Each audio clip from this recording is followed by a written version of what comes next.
Right, okay, special relativity. As I said, it is a little bit difficult to get your head around, first of all, but just bear in mind that there are basically two equations in this that you need to know and you need to be able to put numbers into to get your marks. Obviously, ideally, we'd like you to understand it as well, but don't panic too much if you're thinking, whoa, okay, everybody thinks that in this first time round.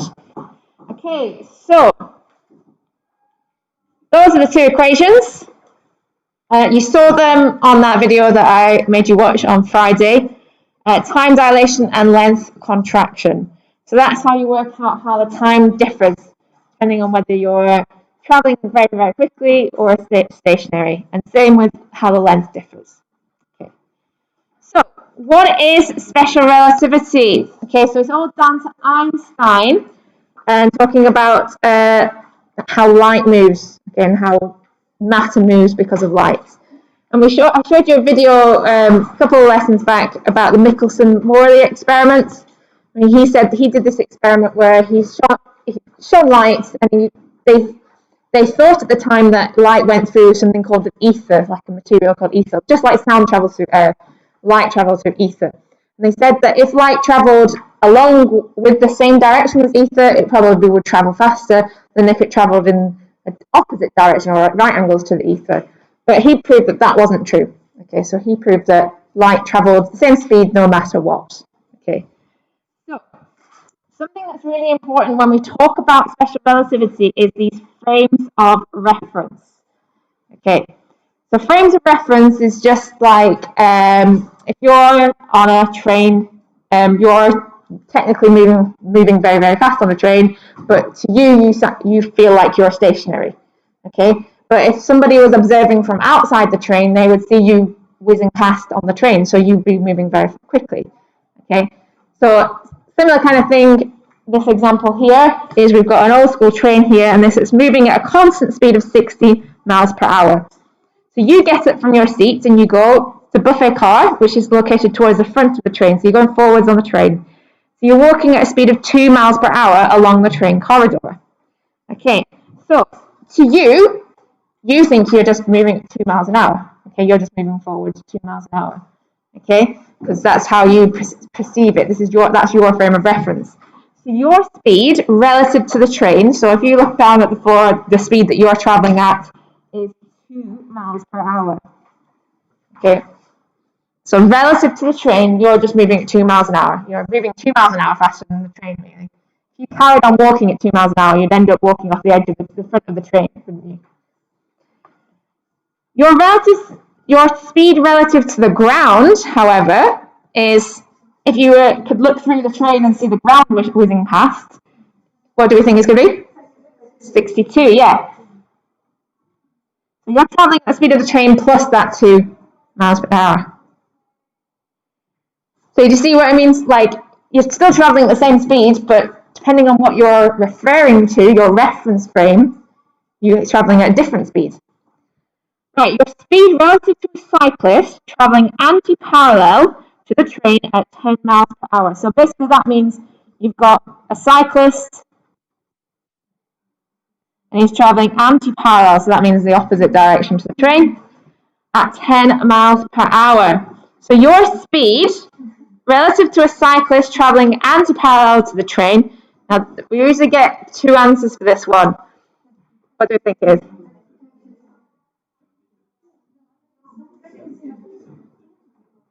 Okay, this is interesting.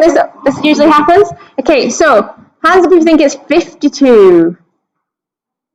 Or people have changed their minds. Hands up if you think it's 72. Well, it's kind of 50-50. It is 72, because if you think about it, if something goes past in the opposite direction, it seems like it's whooshing even faster.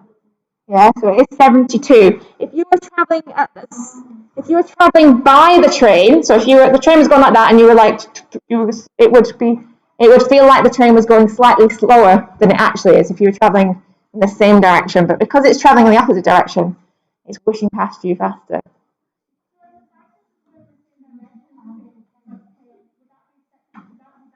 Yes. Yeah. See, sorry.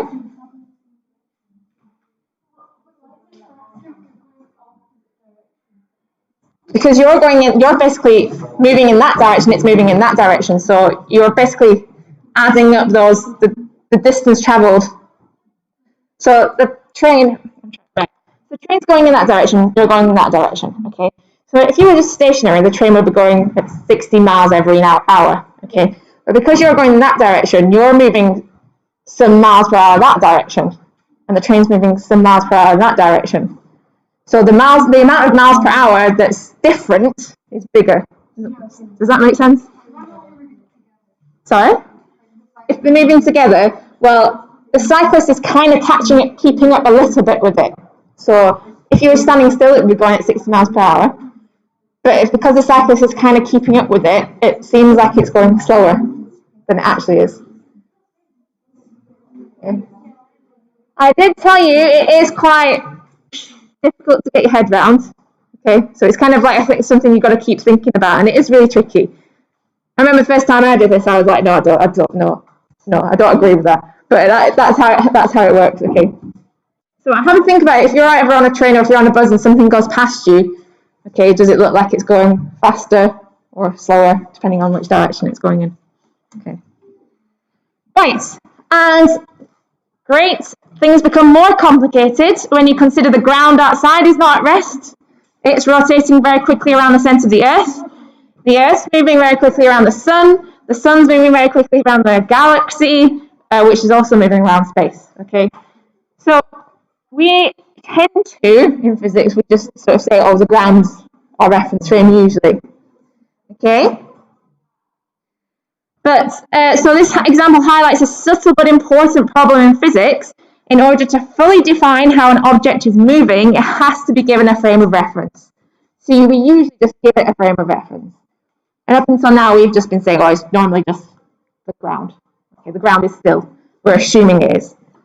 So the laws of motion worked out by Galileo and Newton, which is what we've used so far, depended on the assumption that absolute motion exists, i.e. motion with reference to something at rest. However, everything we know of in the universe is in motion. So, can we find absolute rest against which to measure absolute motion? Don't know. I mean, there might be something, the very sort of centre of everything, but we don't really know. So, next page we talked about already, so that Michelson-Morley experiment. So we can skip past that. And then we'll look at special relativity. So, Einstein is the guy that put all this in motion. So Einstein he did a lot of thought experiments. He thought a lot. Okay. So he had two postulates, and these are really important when we talk about special relativity. Okay. And two, I guess, definitions. These aren't your postulates. Postulates are bold ones here. That's just definitions, sort of scientific definitions. So paradigm is a typical example of pattern of something, a pattern or a model, and a paradigm shift is a fundamental change in that. So basically, Einstein brought about this paradigm shift. Okay, so a lot of work have been done developing theories of this luminiferous ether, and it took someone from outside of the established order to see things a different way and see a way forward with the problem of light. Okay, so Einstein's theory is very simple. So it all boils down to these two postulates. The laws of physics must be the same for all observers, no matter their frame of reference or the reference frame. So that's one. So the laws of physics don't change. And the second thing that doesn't change is the speed of light. It's constant for all observers, no matter their frame of reference. And it's because that speed of light is constant that other things have to change. Okay, so we talked about that time dilation, the length contraction. Something has to give. Because we know the laws of physics don't change. So distance is speed times time. Doesn't matter where you are. But if the speed stays the same, then the distance and time tend to have to change to fit in with that, the law, the postulate. So the first of these two postulates is easily agreed upon. If it was not true, we would need to apply different laws of nature to different systems based solely on what they were doing at the time. For example, to calculate the speed of someone, you measure the distance and the time taken to cover that distance and divide the first by the second. You would not need to do anything different if the person walks on a moving train or if they walk past the station platform. The same method is used and the same relationship applied, though observers may disagree about an absolute speed of the person if they switch from one frame of reference to the other. But you still use distance is speed times time. That equation still is true. The second, the speed of light is constant, is this paradigm shift, okay? So we're just saying that it does not change on how you view the universe and everything in it. There's a huge wealth of experimental evidence that this is true. However, many physicists were initially unwilling to make the break from their disproved theories. Right, so the consequences are the important things here. The consequences of laws of physics are the same, speed of light is the same no matter where you are and no matter how fast you're traveling.